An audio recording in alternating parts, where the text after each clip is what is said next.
Iran പൈലറ്റുമാർ തങ്ങളുടെ കസ്റ്റഡിയിൽ ഇല്ലെന്ന നിലപാട് ആവർത്തിച്ച് ഖത്തർ കടലിൽ നിന്ന് കണ്ടെത്തിയ ഒരു പൈലറ്റിന്റെ മൃതദേഹം കൈമാറിയതായും ഇതുമായി ബന്ധപ്പെട്ട അന്വേഷണങ്ങൾക്ക് ഇറാൻ സഹകരിച്ചില്ലെന്നും ഖത്തർ വിദേശകാര്യ മന്ത്രാലയം കുറ്റപ്പെടുത്തി. യുഎസും ഇറാനും തമ്മിലുള്ള സമാധാന സംഭാഷണം പുനരാരംഭിക്കാൻ ഹോർമുസ് വിഷയത്തിൽ ധാരണ നിർണായകമാണെന്നും മന്ത്രാലയം വ്യക്തമാക്കി.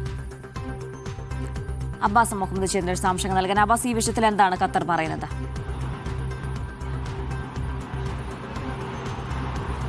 ജീന, ഇന്ന് ഉച്ചയോടുകൂടിയാണ് ഖത്തർ പ്രധാനമന്ത്രിയുടെ ഉപദേഷ്ടാവും അതുപോലെ ഖത്തർ വിദേശകാര്യ മന്ത്രാലയം വക്താവുമായ ഡോക്ടർ മാജിദ് അൽ അൻസാരി ഇതുമായി ബന്ധപ്പെട്ട ഒരു വാർത്താ സമ്മേളനം നടത്തിയത്. അദ്ദേഹത്തിൻ്റെ പ്രതിവാര വാർത്താ സമ്മേളനമാണ്, നമ്മളതിൽ പങ്കെടുത്തിരുന്നു. അതിൽ അദ്ദേഹം പറയുന്ന പ്രധാനപ്പെട്ട കാര്യം, ഈ ഇറാനിയൻ പൈലറ്റുമാർ മിസ്സിംഗ് ആയി എന്ന് പറയുന്ന ഇറാനിയൻ പൈലറ്റുമാർ ഒരാളുടെ മൃതദേഹം ഇറാന് കൈമാറിയിട്ടുണ്ട്. അതേസമയം മറ്റ് മൂന്ന് പേരെക്കുറിച്ച് തങ്ങൾക്ക് വിവരങ്ങളില്ല എന്ന് ഖത്തർ ആവർത്തിക്കുകയാണ്. കഴിഞ്ഞ ദിവസമാണ് ഇതുമായി ബന്ധപ്പെട്ട ഒരു അലഗേഷൻ ഇറാൻ നടത്തിയിരുന്നതും. ഇറാൻ പൈലറ്റുമാരെ ഖത്തർ കസ്റ്റഡിയിൽ വെച്ചിരിക്കുന്നു എന്നായിരുന്നു ഇറാൻ ആരോപിച്ചിരുന്നത്.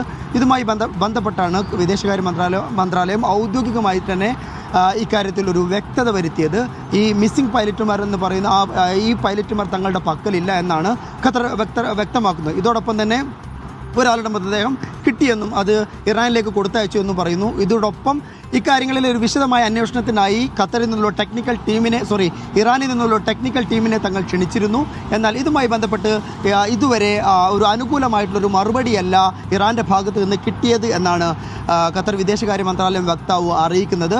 ഇക്കാര്യം ഈ ക്ഷണം ഇപ്പോഴും തുറന്നു കിടക്കുകയാണ്, തങ്ങളുടെ വാതിൽ ഇപ്പോഴും ഓപ്പണാണ്, ഇതിനോട് സഹകരിക്കണം എന്നാണ് ഖത്തർ ആവശ്യപ്പെടുന്നത്. എന്നാൽ ഇക്കാര്യത്തിൽ നിസ്സഹകരണ മനോഭാവമാണ് ഇതുവരെ ഇറാൻ പുലർത്തിപ്പോരുന്നത് എന്നാണ് ഖത്തർ വിദേശകാര്യ മന്ത്രാലയം വ്യക്തമാക്കിയിട്ടുള്ളത്. ഏതായാലും അന്താരാഷ്ട്ര തലത്തിൽ തന്നെ വളരെ വലിയ ചർച്ചകൾക്ക് വിധേയമായ ഒരു കാര്യമായിരുന്നു ഇത്. ഒരുപക്ഷെ ഇരു രാജ്യങ്ങൾക്കുമിടയിലുള്ള ഡിപ്ലോമാറ്റിക് റിലേഷനെ തന്നെ വളരെയധികം ആവർത്തിച്ച് പറയുകയാണ് ഖത്തർ.